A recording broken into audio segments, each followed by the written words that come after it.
Hello, I'm Kate Jones, here with a recent interview that I did with three creative and accomplished women who experienced the kind of loss that can crush the spirit. But that didn't happen. Instead, they are good-humored and joy-filled creators who share a passion for being of service to others. Iris November is a philanthropist and enthusiastic volunteer. A former librarian, Iris is the co-author of The Fine Art of Schnorring, the A to Z's of fundraising and philanthropy.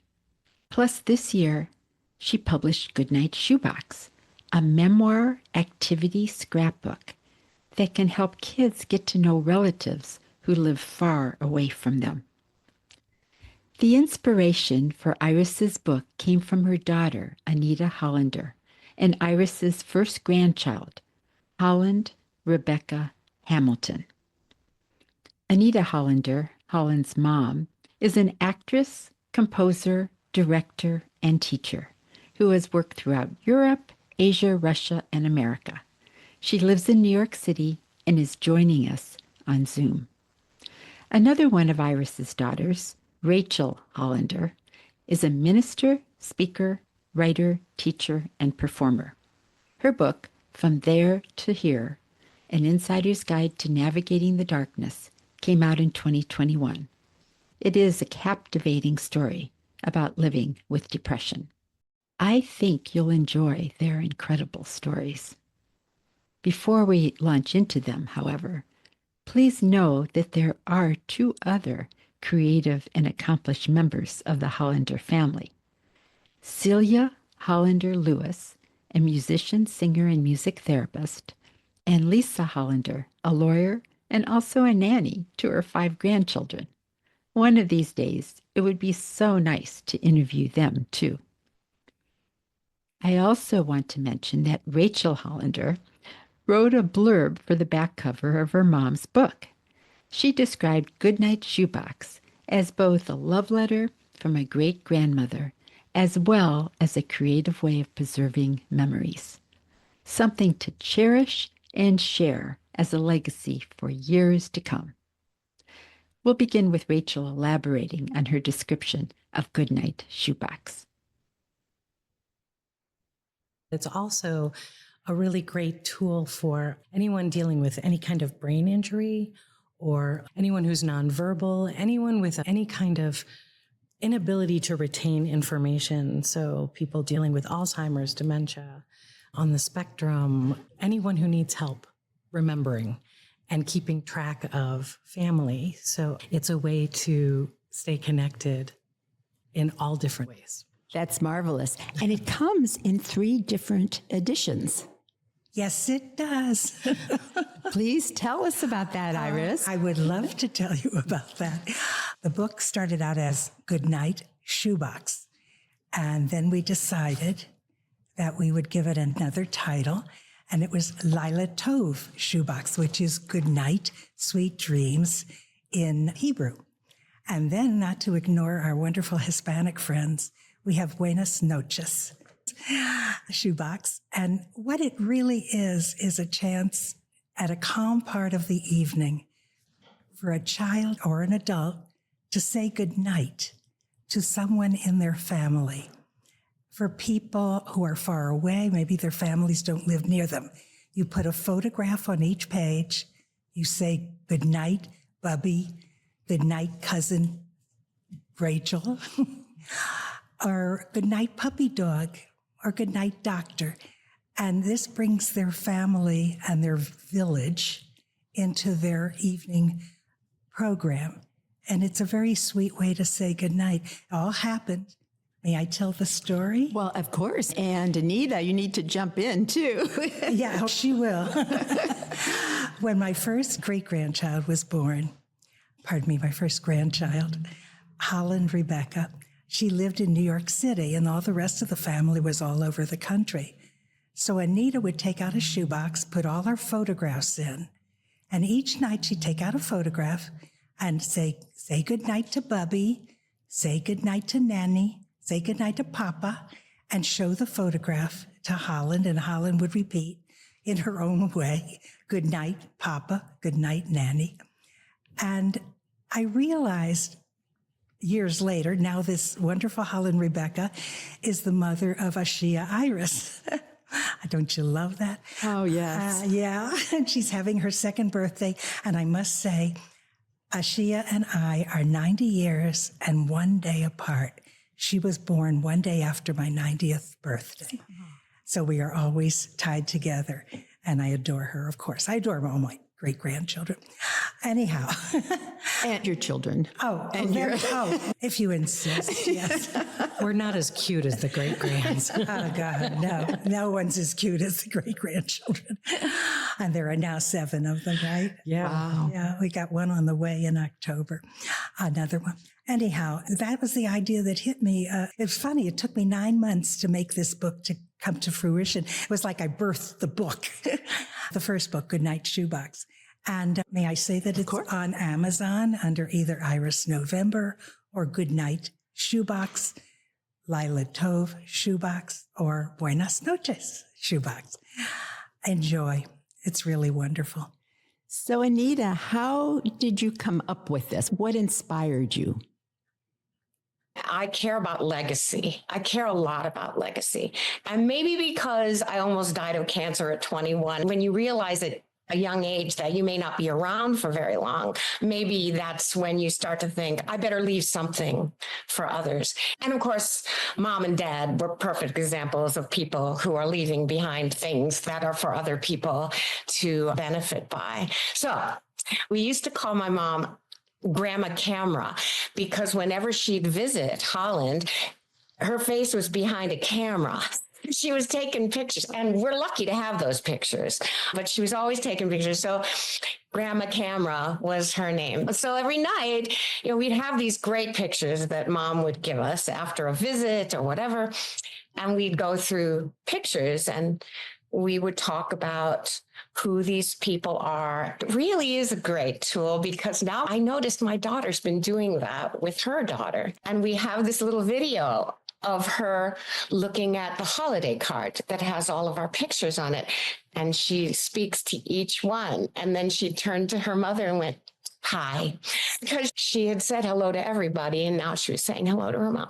So it really was moving to me that Mom dedicated the book to us, because it really hadn't dawned on me how significant it is to have a book full of these pictures. And I think what Rachel said is so valuable, because when someone has dementia, Alzheimer's, whatever, is that you sit with them and they're looking at the pictures. This is your daughter. This is your whatever. It's a tool as much as it is a delightful thing. I mean, when we grew up, Mom taught us how to do scrapbooks and all that stuff. And I finally had to dismantle all the old scrapbooks and then digitize everything. And I know she's going through them all too, but it's more than just a book of pictures.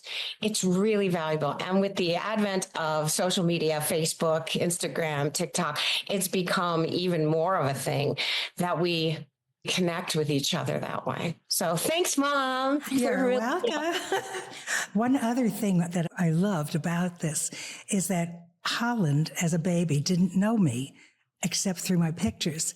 Yet when they would arrive at the airport and she'd come running, she would scream, Grandma, Grandma, because she knew me from the pictures in the shoebox. And oh my God, I was a blob on the floor. In this day and age, when what Anita said, we have Facebook and all of those things, but you don't hold those in your hand. Yes. And I swear there's a gut reaction when you have a photograph in your hand or in the book and you talk about it. And it lasts, because in Facebook, it blips away fast. There's something about holding something. It's in your hand. It becomes part of your body, and it just has more impact. It does. And it's visceral. That's what Yes. I call it. We all found that to be true, and we wanted to share it with everybody else. I couldn't believe I did this book. Hey, guys, I'm 92, okay? Oh, yeah, but you act like a 60-year-old and you look like a 65-year-old. Yeah, thanks a lot, guys. Genes, really good genes. Good genes, for sure. No, seriously, you are the youngest 90-something-year-old on the planet, I think. Yeah, I'm the youngest one I know. My mom taught me a wise lesson. People tend to think that I'm younger than I am. And I always say, my mom told me, if you act immature and dress like a slob, no one will know how old you are. And I have stood by that. Yes, you have. That's excellent. What good advice. She listens to her mother. I've always also said, ask people when they want to know how old you are, say, how old do you think I am? And with Rachel, they always come up with 20 years younger. And her answer is, well, I'm around there. Close enough. Close enough. Anything else you want to say about Goodnight Shoebox? It fits nicely in your hands. The colors are wonderful.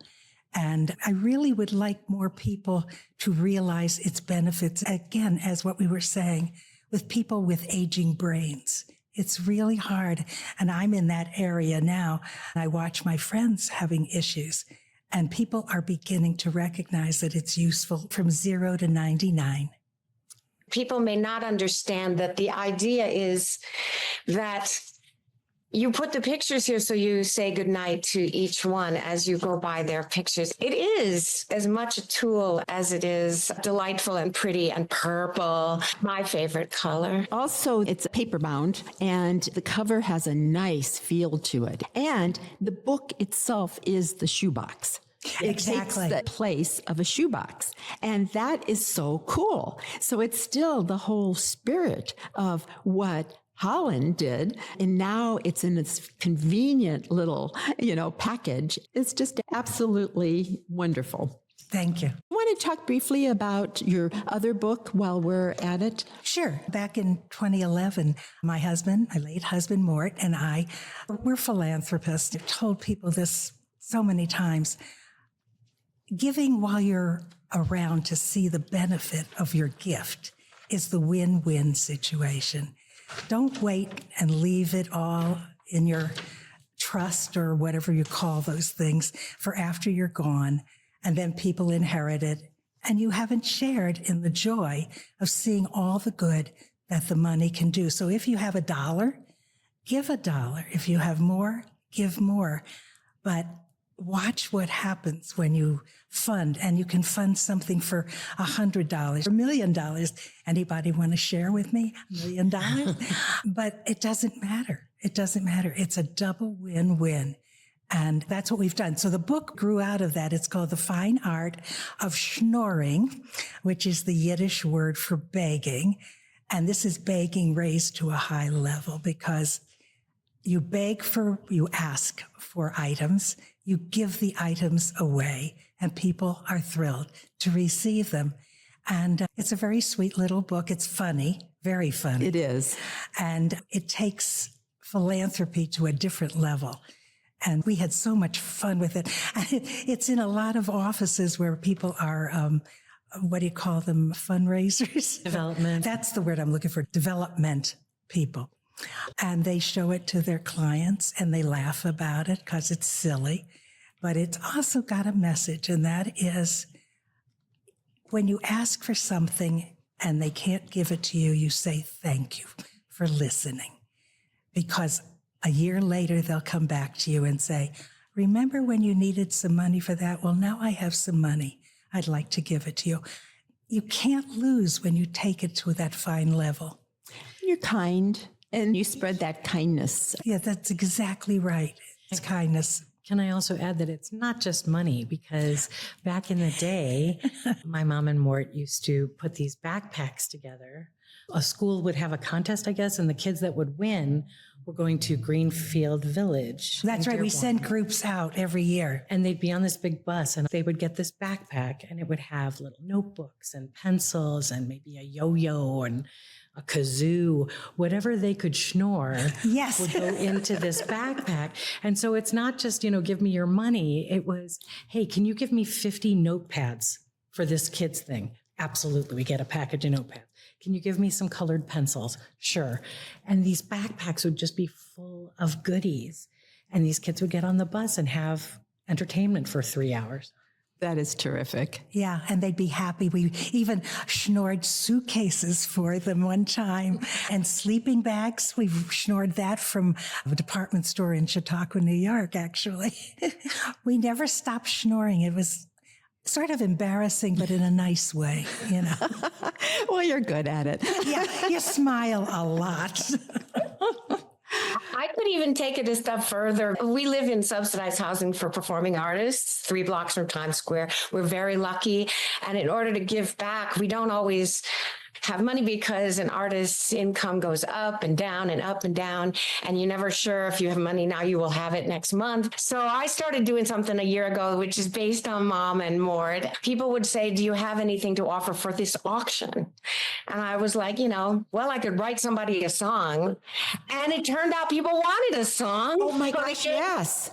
$15,000 to a temple, to a synagogue, because 3 different people wanted a song. And when they went for the bidding, they were up to $5,000. Each of these couples paid $5,000. And I wrote them a song.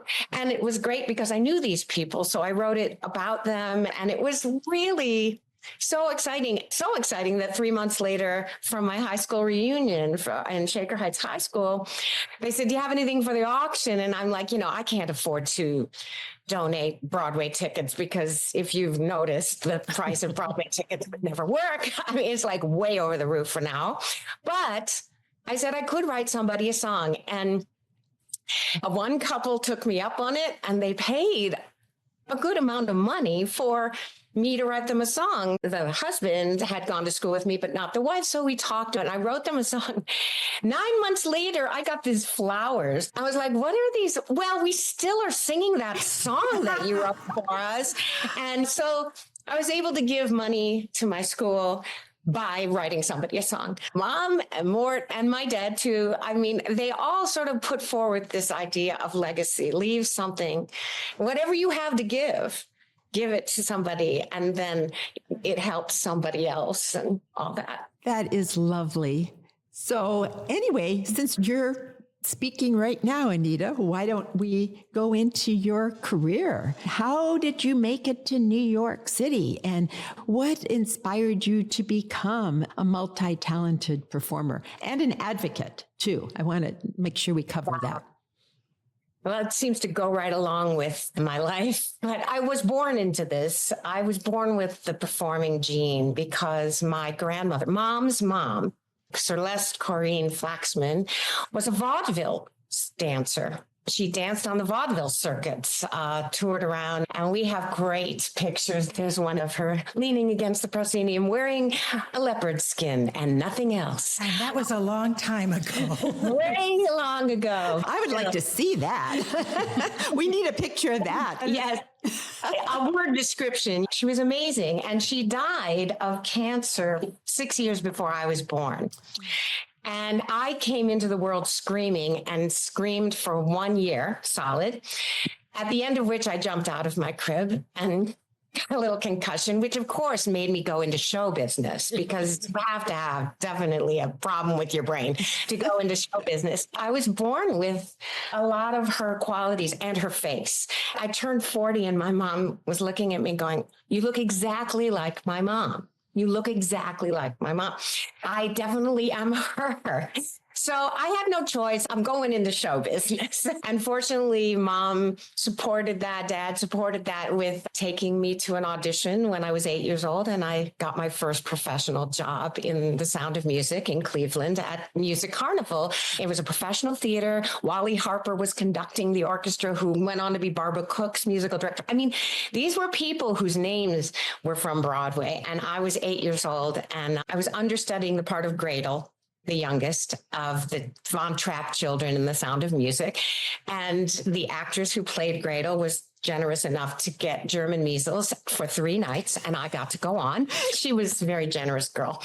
And the show was so successful, they brought it back the next year, and I got my own role, which was Marta. I grew 2 inches and got to be the second daughter. Anyways, from then on, it was all theater, all music, all dance, all the time. My sisters and I all sang together at shopping malls and events and television. And growing up, we sang all the time. And Dad, being a cantor at the synagogue and a big Broadway enthusiast and a performer at city club shows, he was a ham. So we all were born into this, but I was definitely going to go into this as a career. I knew this, so I gained a resume over the years in Cleveland, performing at all the theaters and like playing Martha Jefferson in 1776 when I was 16 years old.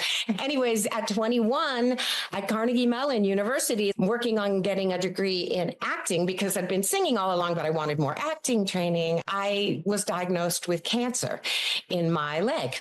And 6 weeks after that surgery, I went back to school because I was not having it as far as not graduating with my class. So I graduated with my class the next year and went on to summer stock and then went to Europe and studied at Lambda, London Academy of Music and Dramatic Art, and toured Europe with a company, came back and got a recurrence of the cancer in my leg while I was directing Jacques Brel is Alive and Well and Living in Paris in Boston, because I came back from Europe and I was living in Boston, getting a show up, directing it and performing in it. And my leg was hurting and it was terrible. And then I found out I had to have my leg amputated. So I had my leg amputated at Mass General, went back to rehearsals 2 weeks later, staged the rest of the show on one leg and opened in the show 4 weeks after the amputation. My favorite story to tell. It's really amazing because I was lucky enough to have Grandma Celeste and Mom and Dad and all the people along the way in my life who believed that there was nothing that was ever going to stop me. So I did open the show, did run the show, and there were a couple of features that came out about me doing that, and it helped me. And a few years later, I got a job teaching at NYU, which got me down to New York City, which was my end game goal all my life. And I've been there since 1983, a year after the amputation. And what comes along with having cancer and first having a brace on my leg and touring Europe and then losing my leg and going on stage, what comes along with that is advocating, because you are already an advocate when you walk on the stage on one leg or on an artificial leg or with a brace on your leg. You're automatically an advocate because you're saying, if I could do this, you can do this. And fortunately, the Today Show did a nice piece about it in 1991 after I'd gotten married, had a child, and doing this on one leg. And they were like, we have to tell this story. So that helped a lot. I was opening for comics at the Improvisation Comedy Club on 44th Street by Times Square, around the corner, opening for Robin Williams, Larry David, Ray Romano, all those great folks. And they put this out there on the Today Show, which was great. So my way of giving back was that I could help others to get work in this industry. And there's no easy way to get work in this industry, no matter what you are, no matter how many legs you have, no matter how absolutely gorgeous or talented or whatever you might be. It's still hard to get a job, but it's even harder if you have a disability. It's harder even to get into an audition. So I became the National Chair of Performers with Disabilities at SAG-AFTRA, which is Screen Actors Guild. And also I've served as a council member at Actors Equity, which is the stage version of the union. And in each case, charting where we are in television, radio, theater, movies, all those things, and showing the industry that there's not enough of us out there, and there's not enough authentic representation. And now we've tripled our employment on TV. And some of us have gotten Oscars now and Tony Awards. And I mean, it's so much different than it was in 1980 when I started to be this loud pioneer. I never hit anybody over the head. I do things gently. I always have a smile on my face. I'm not angry. I'm just saying, like to Hollywood producers, we can benefit from this both. So I'm not here to yell at you. I'm here to tell you, if you get more of us on TV or in a film, you're going to have more sponsors. You're going to have more backers. You're going to have more audience. It's a win-win. And I do think I've learned all this from my mother, actually, because she's so good at letting people know that if you give to this hospital wing, this is a win-win. because you may have a grandchild with autism and you're going to need that.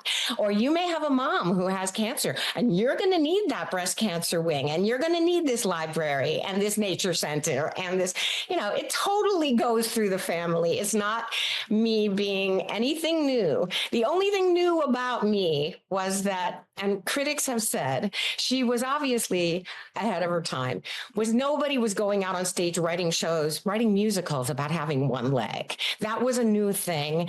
And when I first introduced my first original show. Was that still standing? That was still standing. Boy, you've done your research. I premiered it at a cabaret called Don't Tell Mama on Theater Row on 46th Street. And everybody was like, I don't know if this is the kind of show you want to do in a cabaret. I had been showcasing the work of many writers because I was in the BMI workshop and the ASCAP workshop for writers because I write my own music. And they were like, hey, this is like a bridge too far. Who's going to want to come and see a show about cancer and losing a leg? But it's very funny. At any rate, I had a following. And Sydney Meyer, who was running Don't Tell Mama, said, hey, if it's you, I know we're going to get an audience. And I don't know if it's going to go well or not, but give it a try. Nowadays, every cabaret show you see has to do with the thing they went through, the difficult thing they went through in life. And either they write it themselves or they're picking Broadway show tunes or show tunes that talk about going through something difficult. So when I've been reviewed more recently, the Boston Globe said, well, she obviously was ahead of her time. She's been doing this for a while. And it is true. It's hard to be a pioneer because by the time people notice that you were a pioneer, you're a lot older. But fortunately, I'm still getting TV work and theater work. And I just came back from Alabama where I set the music of all of these writers with disabilities. I set them to music in a theater piece called From Where I Sit. And these writers had never performed before. And I got them singing in 3-part harmony. And I just had the best time.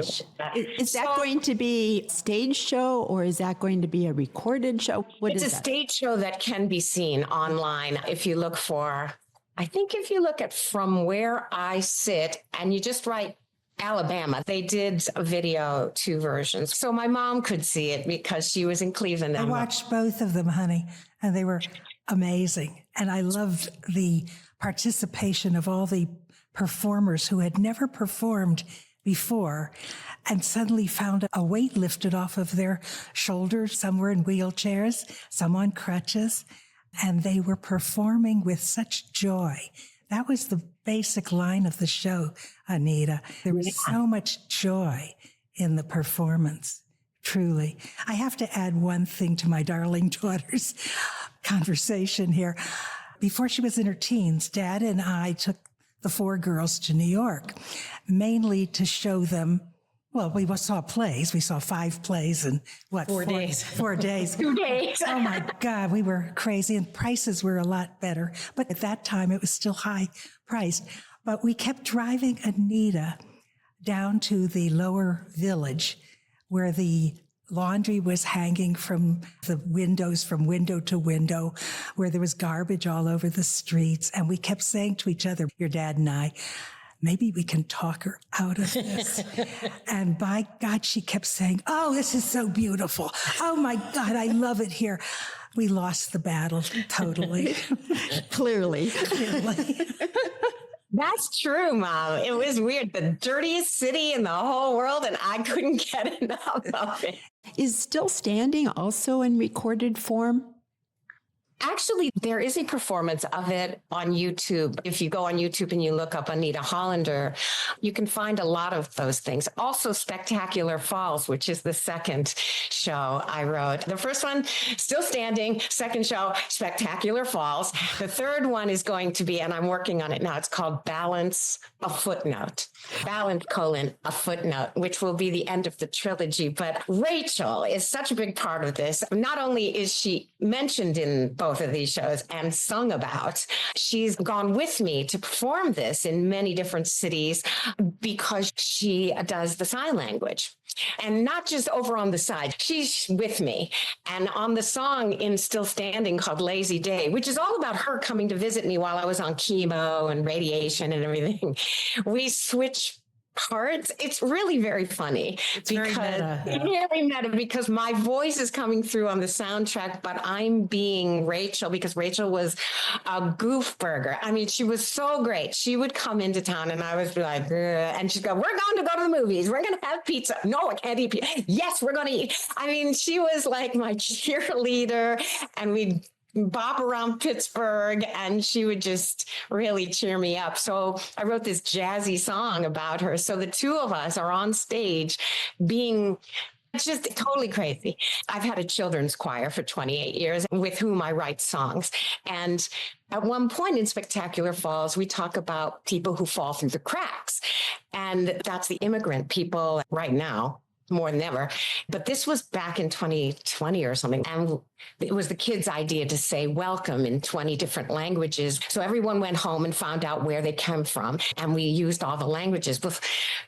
I told Rachel, at this point in the show, you sit down and relax. This is your little intermission. And I will sign the show or interpret the show to the voices of my children's choir singing this song about immigrants. So I worked my butt off to learn from Rachel. I am studying ASL, but I'm never going to be as good as she is. But I worked it out, and she corrected me when I had it wrong. And she made sure that I could just stop singing for a minute and sign and have the voices of the children. So Rachel's really such an integral part of all this stuff. I think it was when you were on Sally Jesse Raphael. Yeah. They dubbed her a woman of courage. Oh, no, that was Evening Magazine in Boston. And can I tell you what it's like to be not only in the family of, but the younger sibling of a woman of courage? Oh, do tell. No, Anita, you want to talk about being a woman of courage? Yeah, I never really loved that. I think maybe it actually was the Today Show in 1991, the day that we went into Iraq. There was an hour and 50 minutes of war stuff, and then they put me on. The last 10 minutes, it was called People You Should Know, but they labeled the piece about me, Woman of Courage. And honestly, that really didn't feel good to me. The old brave thing, inspiration, courage, all that stuff was a little much. But at any rate, at the end of the Today Show story, they go back to Betty Friedan and Deborah Norville. And Betty says, yeah, she's wonderful. There are things she can't do. She can't dance, but there are so many other things she can do. And Deborah, who was pregnant at the time, goes, and I'm sure she'll do every one of those things. And that's how they ended the Today Show. It was like, first of all, I could dance, and I was dancing. And Rachel will tell you, Rachel and I were in Pump Boys and Dinettes together. She tap dances better than me on an artificial leg. She tap dances better than me.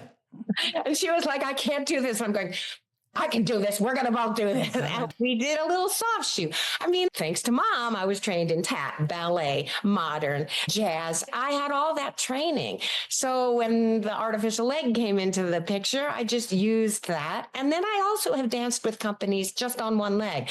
The big something-a-tron in Times Square, those big screens once had me from the waist down in this white flowy skirt and my leg, just me on a pedestal for an hour dancing on one leg. And there I was, the Jumbotron in Times Square, my leg and my skirt and my foot. I was like, that's me. That's me up there. It was the leg of courage. The leg of courage. Leg of courage.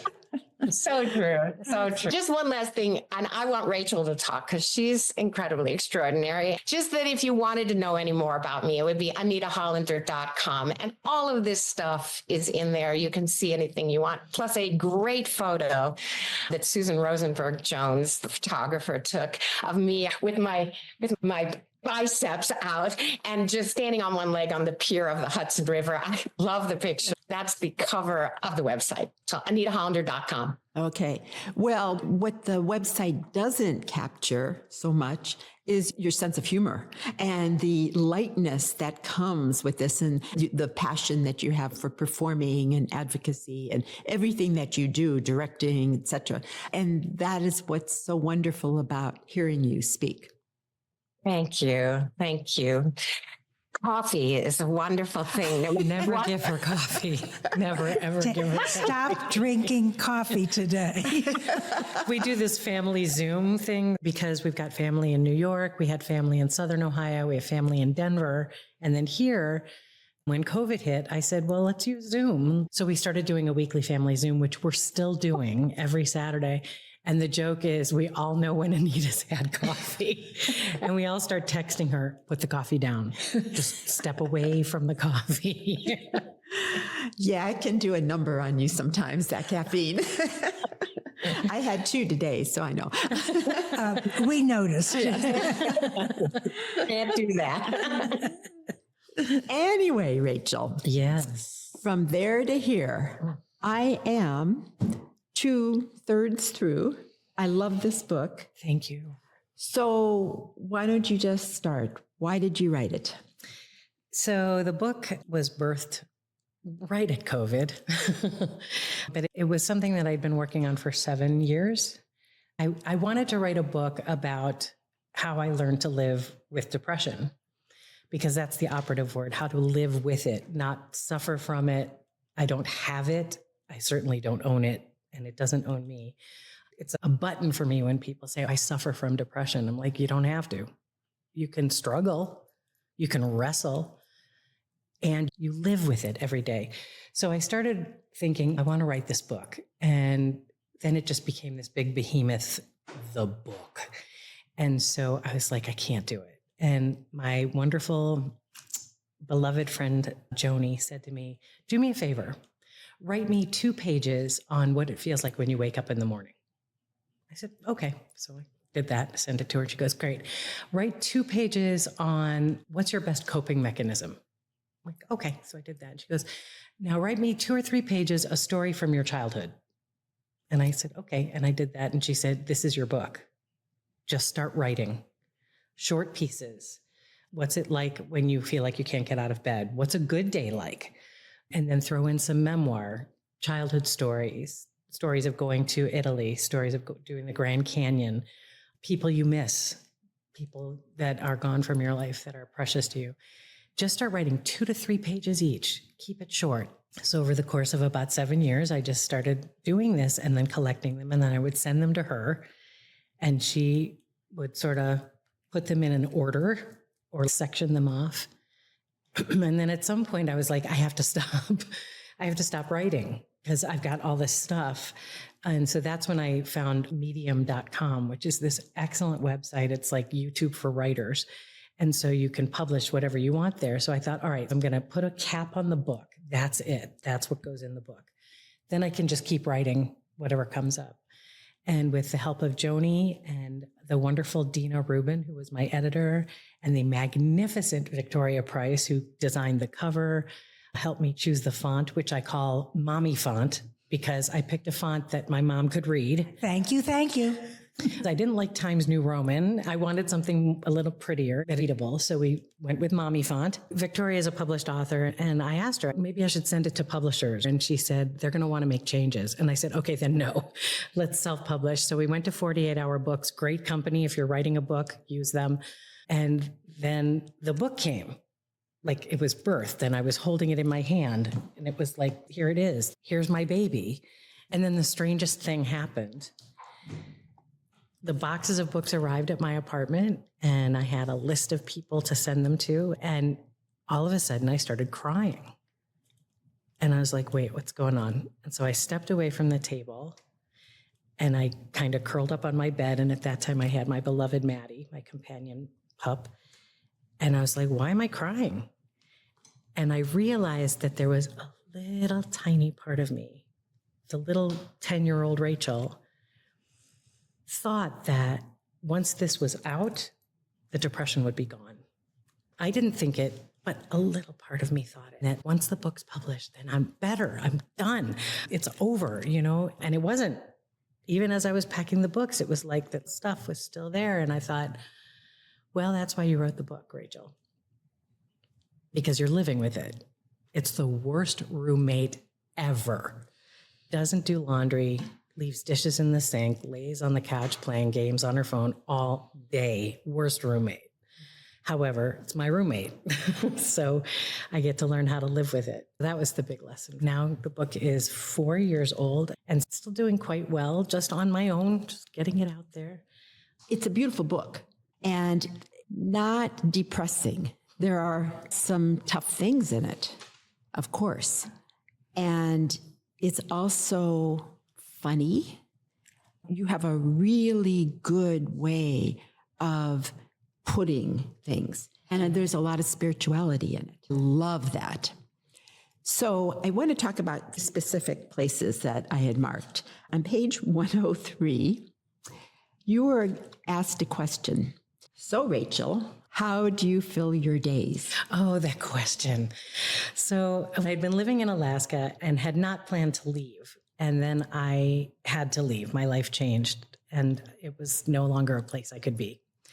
So Maddie and I got in the car and we drove from Anchorage to Ithaca, New York. We were going to move to Eugene, Oregon. And Joni, my friend Joni, said, "Why are you moving to Eugene?" And I said, "It sounds like a pretty place." And Joni said, "Do you know anyone there?" And I said, "No." And she goes, "Yeah, you're moving to Ithaca." Because I was not in a good space. And she was like, "If you move somewhere where you don't know anyone, we're going to lose you." What an amazing friend she has been. Oh, she's astounding. Yes. Joni, my goodness, she's brilliant and she knows you so well. Yeah, I'm blessed with wonderful friends, wonderful lifelong friends. So we moved to Ithaca and I was so lost and I kept saying, I can't find my feet. Like, I can't find my feet. There was no grounding in my life. And so after 10 months in Ithaca, I moved to Cleveland, where I said I would never come back to. I moved home. I wasn't ever planning to come back either. Oh gosh, never come back. Yeah. And I wasn't employed and I didn't have a college degree and I didn't have direction and I was really in a dangerous space. And my mom, doing her philanthropy, kept saying, I need a +1 to this event. I need a +1 to this event. So I started going to all these events with her. And I don't know that she knows this, but I would lie when people would ask me, what do you do? I hate that question. Hate it. And so they would say, so what do you do? And I would be, oh, well, I'm a freelance photographer for National Geographic. I counsel young children. I was making up all these things that I did. Sounds good. I didn't want to say, what do I do? I spend hours on my couch crying. What do you do? Like, what was I going to say? And so we went to this event for the Centers for Family and Children. My mom was donating a patio or a courtyard. Yeah, the courtyard. That is lovely. And I was standing there dressed nicely, dreading the question, so Rachel, what do you do? And Lee Fisher, famous Ohioan and wonderful gentleman, my mom knows his wife. And so she was like, I want to introduce you to Peggy and Leah. I was like, oh God, here we go. Now I'm going to embarrass myself in front of Lee Fisher. And he took my hand in both of his hands and he said, so Rachel, how do you fill your days? And I started crying. I just started crying. Oh my God. And I said, that is the best question I've ever been asked. And I said, I write, I play music, I sing, I walk my dog, I talk to friends, I plan, I make plans. Suddenly I had a list of answers to that question where, what do you do? I had no answers. And that changed everything. That's why he's the dean of Baldwin Wallace. Yes. Now. He's a wonderful man, just wonderful. And the best question ever. Yeah. And so when the book came out, all these people said, I'm going to start using that. So now there's like tons of people all over the country and some in the world who are now saying, how do you fill your days instead of what do you do? And I love that legacy. And I should clarify, when you said the book is somewhat spiritual, I usually go by Reverend Rachel. I'm an interfaith, interspiritual minister. And so that is a big part of my life. Absolutely. It's spiritual though. It's not religious. I spend a lot of time saying, I'm not that kind of minister. I say, I'm Reverend Rachel. Don't worry, I'm not that kind of minister. Is there anything more you want to say about living with depression? So when I wrote the book, I wanted it to be a user's guide. I wanted it to be a manual, not something you read and then put on the shelf. Keep it handy. Use it. Write notes in it. It's literally a user's guide to surviving, to surthriving, as I like to say, the word surthrival. It's important to be kind to ourselves. There have been moments, there's still moments, obviously, because I live with it, where I go into the darkness and my mom will say, read your book. Go read your book. And so I do. I pick it up, I open it to a random page, and I'm like, right. It's important to remember that we live with a lot. And not one thing needs to knock us down. My sister Anita lived with cancer and conquered it. I'm putting that in air quotes. There are people who live with diabetes. There are people who live with grief. We live with so much, especially these days. We're living with chaos. If we let all of that wash over us like a tsunami and go down, we won't survive. I'm just going to say we live with loss. Friends, husbands, mothers, fathers. That's part of everybody's life. Yes. Part of the human existence that we're here temporarily. Yes. A little boy in Alabama asked me at the end of the show down there, little boy said, how many people die of disability?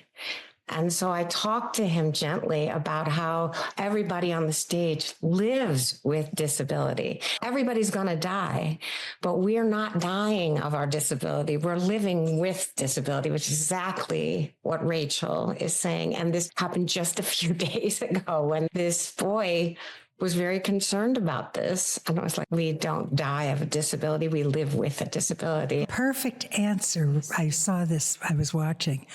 And first of all, that he had the courage to ask that question, but that you answered it in such a clear way that I'm sure that he left feeling uplifted.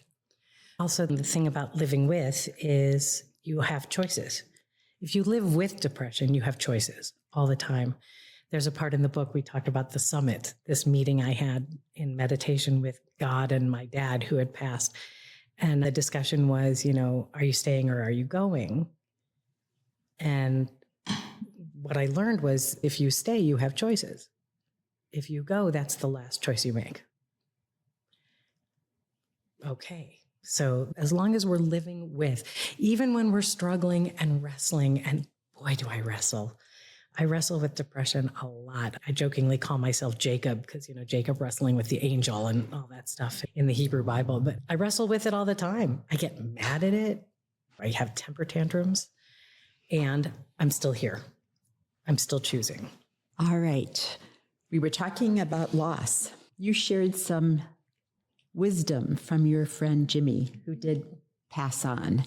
Yeah. And I would like, if you want, to talk about what he said about dealing with depression, how it's like a house of cards. And that the cards get just a little slippery sometimes. Yeah, he said this one day to me, that depression is like building a house of cards, which is a fragile experience. And then sometimes those cards have a gloss on them, and so they won't hold. And so it's slippery and the house falls. And you just have to keep building. You just have to keep building. Jimmy was amazing, and I miss him every day. In fact, it'll be 12 years that he's gone next week. And he died pretty young. He was 48, the same age as my dad. Oh, my goodness. Such a young age to go. But Absolutely. And it'll be 50 years since Dad's been gone this September. And we can't believe that at all. Yeah. Yeah. But Jimmy and we would sit and talk a lot about just how do we keep ourselves here? How do we help each other? How do we continue on? And so I hear him. There's an area in my living room that I call the protector area. And it's pictures and souvenirs and items from all the people who have gone. And of course, it's only growing because that's the nature of life. So I'll talk to Jimmy all the time. I'll be sitting at the piano and I'll be singing and I'll look over and I'll go, okay, this one's for you, bud. This one's for you. And they actually wrote a song. I was playing a song that I'd written for my dad. And okay, first of all, not psychotic. But I was sitting at the piano and they said, where's our song? And I was like, well, you know how songwriting works for me. I don't write the songs. I receive the songs and I write them down. I take dictation from whoever is writing the song. So I said, so if you want a song, you write it. I'll write it down. And they did. And so there's a song called Never Alone. And they each get a moment in that song where I get to talk about all of my protectors. Oh, that's marvelous. Okay, can I add to that? Yeah. May I add to that? I'm not psychotic either. But None of us are psychotic, okay? None of us are psychotic. Oh, well, maybe some of us are. But I've lost 2 wonderful husbands. And I always said that they wouldn't have liked each other. They were totally different, but they both loved me. And that made it special. So I do something like what Rachel does with Jimmy. I imagine both of them sitting at a card table up there, barely talking to each other. But if I fall or if I can't find something, one says to the other, okay, you take this one, I'll take the next. And by God, I find what I'm looking for. In fact, I just found my bracelet the other day. I had lost it. And I said, okay, guys. And I opened a drawer and there was my bracelet. And so I said, thank you, guys. Now I know not everybody wants to do this. And not everybody thinks I don't tell many people, but I'm telling, how many people are listening? You're telling a lot of people. Who knows? Okay, try to forget what I'm saying. But honestly, it is so comforting to know that I still have them in my life. It feels good. They protect me. They help me. And, it's positive. So it's a way of adjusting to loss in a positive way instead of, we all cry, we all weep, we all have our moments. But this is sort of a happy way to look at it. I wanted to share with you, Kate, that the joke about psychosis, I don't mean to belittle psychosis. Like, please know that I'm not making fun of anyone.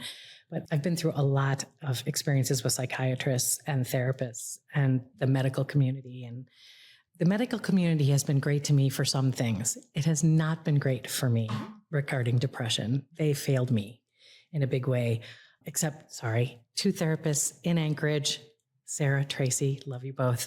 However, one of the lessons that I learned was ever since I was very little, I have talked to God, not the big man in the sky with a lightning bolt, just the essence. And I've always had an ongoing conversation. And then, my dad passed when I was 12.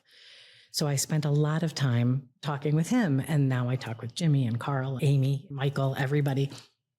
What I learned was when I would go for a psychiatric assessment, they would say, do you hear voices? And I would just smile and say, nope. Because I learned early on to say no. Because when I said yes, at one point I said, yes, I hear the voice of God. And I was put on an antipsychotic drug. And I'm like, no, you don't hear the voice of God? Doesn't everybody hear that? Like, it wasn't a thing. It wasn't an illness. It wasn't a defect. So now, do you hear voices? Absolutely not. Because they don't get it. They don't get it. I think in professional capacities, people kind of divorce themselves so often from that spiritual realm. And my goodness, it's the way to get through so much. And that is what I want to talk about right now. The 3 of you are so creative and funny and good and kind. And you could have gone any way south after having that devastating loss. When your father died so young, and you, Iris, I've known you the longest, and I just love the joy that you embody. And he died at 48, and you had 4 girls. Yes, I was going to say there's 2 more creative ones out there. Yes. My mom, whom I adored and who was in vaudeville and was charming and fun, she passed away when I was 16, breast cancer. And she was only 45 when she passed. And so I learned early what loss was. And I never got over that. I mean, at this moment, I could burst into tears. However, my mother, like my two husbands, they hang around. And I like that. And I will never stop. People might say, why are you doing that? And I say, because it's comforting, it's joy. They had wonderful lives for the short times both Dad and my mom lived. Their lives were beautiful. Thank God. I mean, literally, thank God. So I'm content to say they're part of my life now. And I only wish they could play with my great-grandchildren who are a hoot. So my mom was 42 when my dad passed. I was 12, she was 42. And she had gone from her parents' house, her dad's house, to my dad's house. That's not saying she wasn't accomplished. She was very accomplished. She went to school, she had degrees. However, she was also a mom. And when my dad was gone, she'd never written a check. We needed a new refrigerator. She freaked out. How do you buy a refrigerator? A new car. Oh my God. A new car. And then the camper, my dad had bought this. Yes. My dad had achieved the dream of his life. He'd bought this camper. And she now had to learn how to drive it. It was a motorhome, yeah. I took off every stop sign as I went by. I'm in the passenger side. She's going, oh my God, the mirrors are going to take off the stop sign. I'm like, you're fine. No, they're going to. I'm like, you're fine. I'm looking. But there were these things that she had to do. Plus, she had two daughters in college, one in high school, and little fragile me at 12, who wasn't telling her anything that was going on in my head. I was already deeply aware of the depression and deeply haunted and not saying anything to anybody. So we had all this going on and she was carrying all of this. Talk about that. Do I have to? No. Thank you. But it was a lot. It was a lot. He was a rock of a human being. He was like the cornerstone of our family. I think I can say that confidently. I mean, I was 12, so he was my cornerstone. And the absence of him was like a huge gaping abyss. I called it my umbrella. He was our umbrella. He just took care of all of us. And he died of a heart attack at the tennis court. So we weren't prepared. Totally never. So sudden like A that. suddenness of death. My mom died after a couple of years of illness and a couple of weeks of dying. But he went to play tennis, and the next thing I knew, I was called by the hospital, and he was gone. So consequently, what happened to the girls was shocking, but they also each became sick. Yeah. The first one was a month after Dad died. Celia got spinal meningitis in college, and we almost lost her. And then Lisa got erythema nodosum, whatever that was. And then Anita got cancer, and Rachel had a nervous break. She ended up in a psychiatric hospital in New York. And when I look at my life, God bless me, I'm blessed because I have I shouldn't even say it, but I have the 4 girls. And each time there was some moment in my life when I was not going to have them. And you got pneumonia. Oh, yeah. Well, that was a gift. I needed pneumonia. So I could go to bed. She got pneumonia, and I think I was still either in junior high or high school, but I learned years later that my 3 older sisters were having a conversation about what are we going to do with Rachel if mom succumbs to pneumonia. Here I was, 12, 13, 14. I was afraid to leave the house because every time I left the house, somebody got deathly ill. It was a terrible time for all of us. And I did keep journals. You know, I'm a writer kind of person. So I look back at my journals and I must tell everybody, keep journals. And the reason I say this is when you read the words that you wrote at the moment you wrote them, it's different from writing years later and saying, I remember when I was 15 and blah, blah, blah, blah, blah. And I want to tell one that I love to tell because the girls love it. I was 15 and a half when we started at Anshe Chesed Temple because my dad knew my mother was dying and we needed a rabbi. So he joined, at that time it was Euclid Avenue Temple, but with Anshe Chesed. The very first service that we attended was a Hanukkah service. I was 15 and a half. I noticed this good-looking guy, and I didn't think much of it. And afterwards, we were introduced, and he was introduced to me. He became my husband. So my whole life began at 15 and a half at Temple. He, of course, was 22 years old. So we won't go there. Well, you thought she was 22 because she looked like a glamour man. My family felt that I was safer with him than with a 18-year-old horny guy. Yes. They behaved. I didn't know my mom was dying, by the way. I thought she was ill, but I didn't know. It was in June or July. She died in August. I was in 10th grade then. He, of course, was in law school. But I came home and my mother said to me, I got flowers from my son-in-law. And I thought, she's ill. She's hallucinating. And I said, really, Mom? And who sent them? And she said, Buddy. And that was my husband-to-be, the man I met. You were going to talk about what you wrote in your journal. Oh, my journal, yes. So I wrote in the journal about 3 months later. I was dating Buddy. He was taking me out every Saturday night. He finally figured out how old I was. He was shocked. He thought I was in high school, a senior maybe. I was in 10th grade. Years later, I decided the reason he liked me so much was that if he at 22 was dating girls at 20, they would want to get married. I was 16. You just needed to graduate from high school. I just wanted to finish my homework.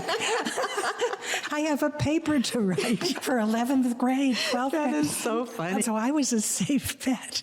But I wrote in my journal about 3 months into the dating, and it goes something like this. I really like Bud. I think I could be in love with him as much as a 15-year-old girl knows about love. I wrote that, and I never could have written that 2 months later.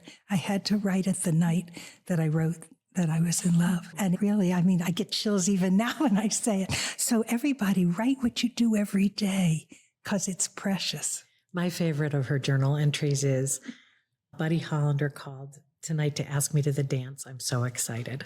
It was their first date. And then I tripped over something and broke my toe. At the dance? No, on the way to the phone. My mother said, Bud's on the phone. And I ran to get it. And I hit my foot and I'm crying into the phone because I broke my toe. Oh, my goodness. The coolest thing about my dad for me now is that I look exactly like him. She truly does. And when I wake up in the morning and I don't have my glasses on, I'm kind of groggy and I stumble into the bathroom and I turn on the light and it's like, oh, Dad. But I get to see what my dad would have looked like had he aged past 48. And it's such a gift. I'm like, oh, there you are. You're in my face. I think there's one thing that Mom hasn't mentioned, and that is because all of us got sick, she became a fierce bulldog. People at the Neurological Institute in New York City and Columbia Presbyterian Hospital warned each other about this woman because a lot of doctors told me there was nothing wrong with me. It took 9 months and 10 doctors to get a diagnosis that I had cancer in my leg. Everybody was saying, what are you here for? There's nothing wrong. Lose some weight, stuff like that. But my mom was not having any of it. And she just kept taking me to more doctors, As far as she was concerned, my daughter's in pain. She's never been in pain like this before. I know that she would never even talk about something if she wasn't in that much pain. She was so fierce that at a certain point, she went up that elevator, the top floor, chief surgeon of the Neurological Institute, marched into his office, past the receptionist, and laid into him so that from then on, nobody ever wanted to mess with my mom. Thank you. Yes, that's true. And you also did it for Celia when she had spinal meningitis. Oh, my God. Yeah. If nothing came out of all of the pain and the sorrow and the loss, it was that Mom was fierce, really fierce. I just want to say it started right away. It did. It was a month after Dad died. Well, no, for me, it was the week after. I just started 7th grade at Byron Junior High School, which some people say is called Shaker Middle School, but I refuse. It's Byron Junior High School. And I just started 7th grade. And my homeroom teacher, I will not say her name, but my homeroom teacher was having us fill out the census cards. You know, we had to do those census cards, and I didn't know my dad's work address. So I was like, I don't know. And she said, well, go home and get his work address and then bring it back. And that night he died. So I didn't go back to school the next day. It was a Wednesday. Friday was the funeral. So I walked back into school on Monday, barely. I mean, I got halfway down the street, came back home. My mom dragged me to school. I walked into homeroom, and this woman walked down the aisle with the census card, put it on my desk, and said, just draw a line through your dad's name and write deceased. Oh my gosh. And I got up, walked out of the room, walked to the counselor's office. God bless Miss Kay Brower. May her Hey, name be Brower. for a blessing. And I told her what happened, and I just sat in a chair and cried. And she called my mom, and my mom came down. Yes. Had a moment with my homeroom teacher. And the next day when I showed up for school, I said, do I still have to? She said, it's all taken care of. So it started days after. Well, that's what's so remarkable, because I was basically not shy, but quiet. Yeah. I hardly raised my voice. I didn't swear. I started to swear the day that Dad died. I swore like a sailor. You had a lot to swear about. Honestly, I didn't know where the words were coming from, because I wouldn't even let you guys swear at home. You could swear outside, but you couldn't swear in the house. Oh my God, I was terrible.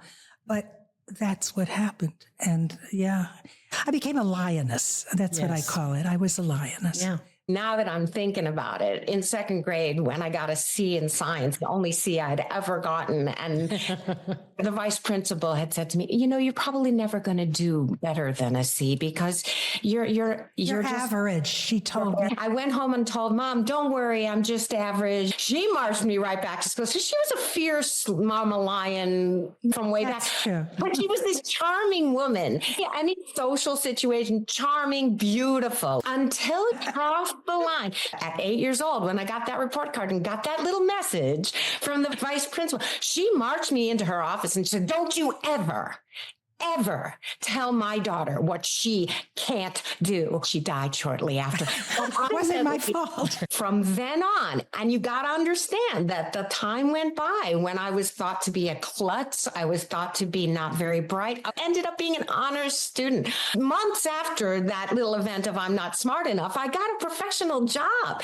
Nobody else at Mercer School was doing professional theater in second grade. Nobody. And so she taught me that nobody tells you that stuff. I'm getting cancer, losing my hair, losing my leg. It was like I'd already had so much of my training from my mom. All the loss she suffered didn't really make her into that mighty, fierce human being, but she had that tool inside her, which she used very carefully.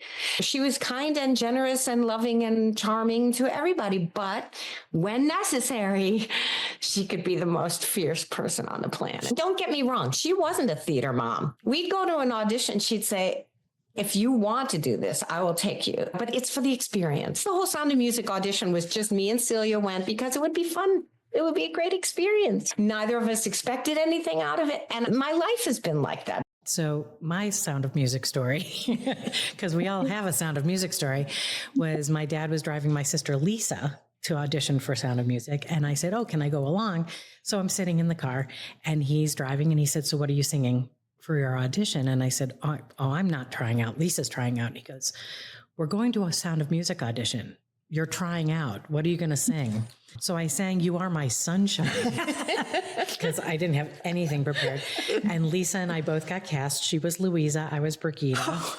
And then the next year I was upgraded to Louisa at a different production. The one thing I used to tell them, because it hurts when you audition and you think you've done a good job and then they pass you over.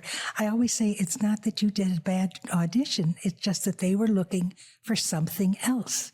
And it's not your fault. It's their choice. Yeah. I would have picked you, of course. But it's a way of looking at rejection. It's not rejection. It's a different choice. Absolutely. And it's all part of us creating our reality, creating great lives. And the cards you've been dealt have not always been the best. And so grateful because of what we have had and what we do have. Yeah. We are incredibly blessed with amazing lives. I have wonderful nieces and nephews and grandnieces and nephews.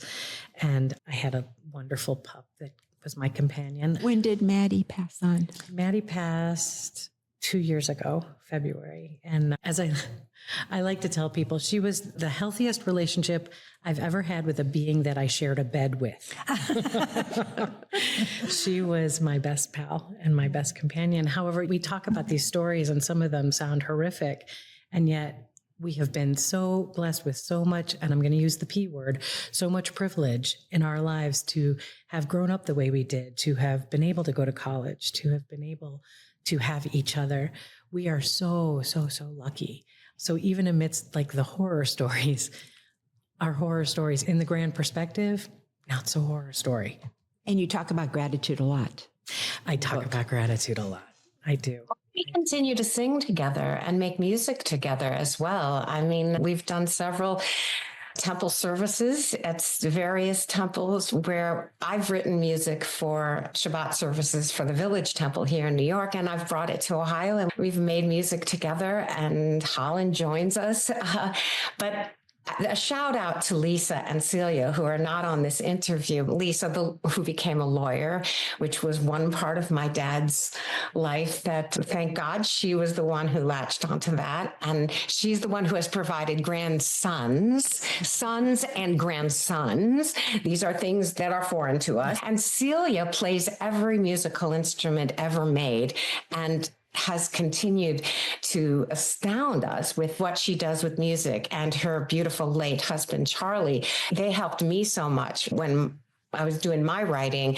They would do a lot of the technical stuff and make the music looking all digitized and beautiful. So it's a whole family of gifts, and that we still Zoom together and love each other and share our families with each other is a huge blessing. And also, I too feel that enormous gratitude for all of us. I like to say that life is a pilgrimage, and our lives have each been these fascinating pilgrimages, and where they've led us and where we've gone to, and how sometimes our paths have crossed over each other and sometimes our paths have gone in completely different directions. But it's always this pilgrimage experience of life. Yeah, we have one motto that I love to say, that if you help one person, you help many, like a ripple in a pond. So whether it's money or a gift of yourself or a song you've written, it goes on to spread out like a ripple in a pond. That's beautiful. So I want to end with two things. One is a little bit about knitting, and the other is Anita's song. Oh, well, this is just real fast. 17 years ago, I founded a little knitting group at our local Beechwood Library, and wonderful women, people I never would have met otherwise, joined the group. So we have lots of fun and we do things.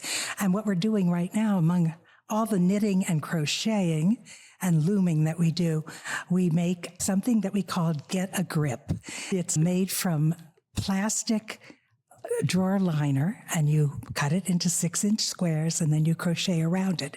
And you open jars, you open pop bottles, anything that has to be unscrewed, you can unscrew it with this piece. And we've been giving it out to places like In Motion, which deals with Parkinson's disease, any place where people have trouble with their hands. We're called Yarn Over Beechwood. We're located at the Beechwood Library. And if you ever need these, we'll make them for you. For free, we donate, and then you can sell them and raise money for your group if you'd like. And they're very attractive. Yes, they are. We try our best. Yes, very, very nice. And I would be remiss in not mentioning the Statue of Liberty Oh, Club. gosh, we don't Lady have time Liberty. for all that. Just a little.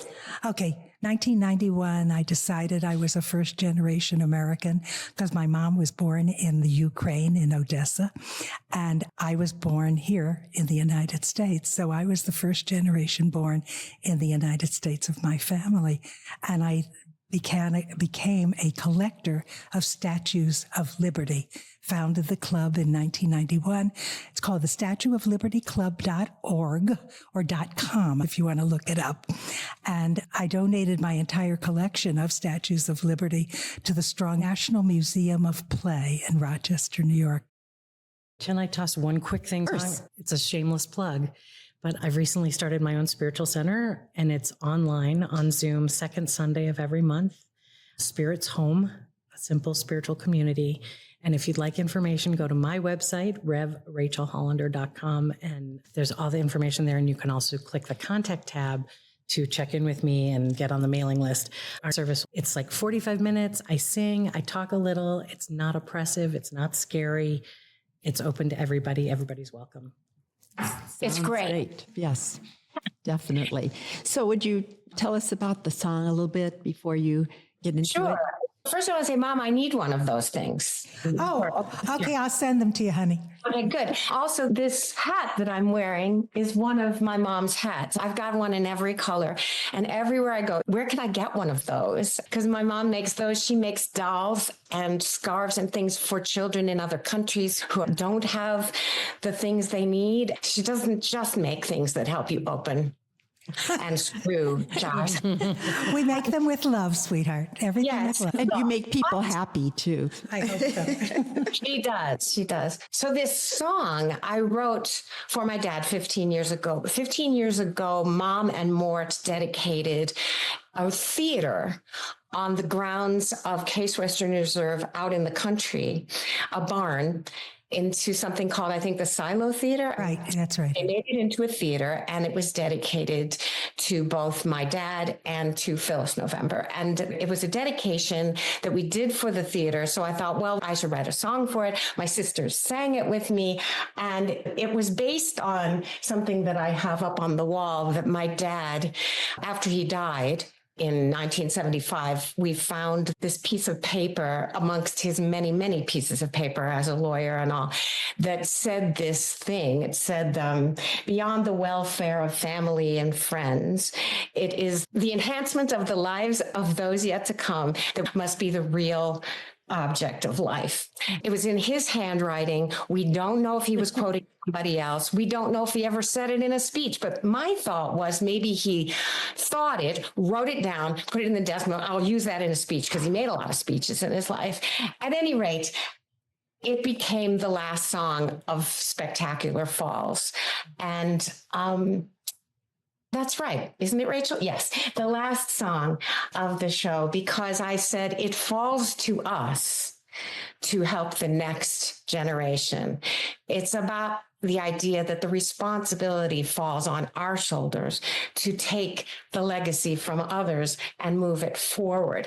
And I feel that this award Mom spent years putting together to honor my dad 50 years after his death, to give an award to a law student who has shown outstanding public service. It's a public service award. Oh, yes. So I adjusted the song a bit to be about how we all hand that legacy to others. And that person winning that award will hand that legacy on. And that my mom made sure that this is something that will be in perpetuity, that will keep going. My mom's favorite song is from the show Baby. It's called The Story Goes On. And that is her favorite song. Well, this is not as good as The Story Goes On, but I will try to at least do my mom and my dad proud. It's called Beyond. Who is my father to me? I'm looking back 50 years and I see a man in the wings I still see today, who gave others their wings and showed them how to fly. He said, beyond the welfare of family and friends, beyond the welfare of family and friends, beyond the welfare of family and friends, it is the work we do for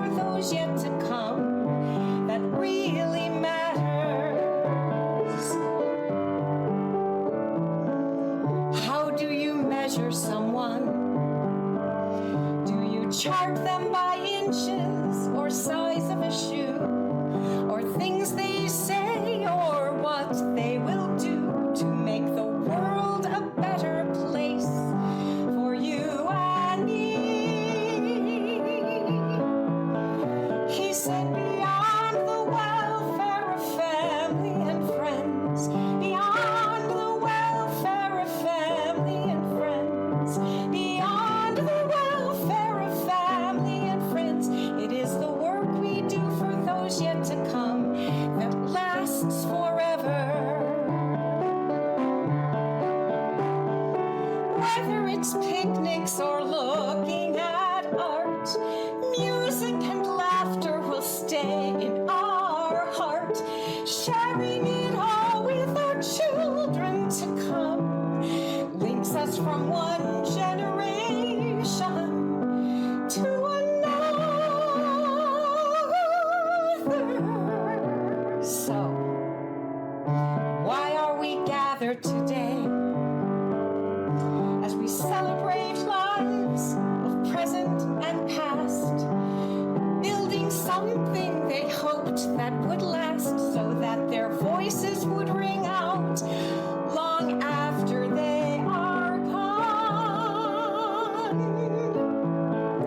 Because beyond the welfare of family and friends, beyond the welfare of family and friends, beyond the welfare of family and friends, it is the work we do for those yet to come that really matters, that lasts forever. And the enhancement of those lives yet to come must be the real object of life.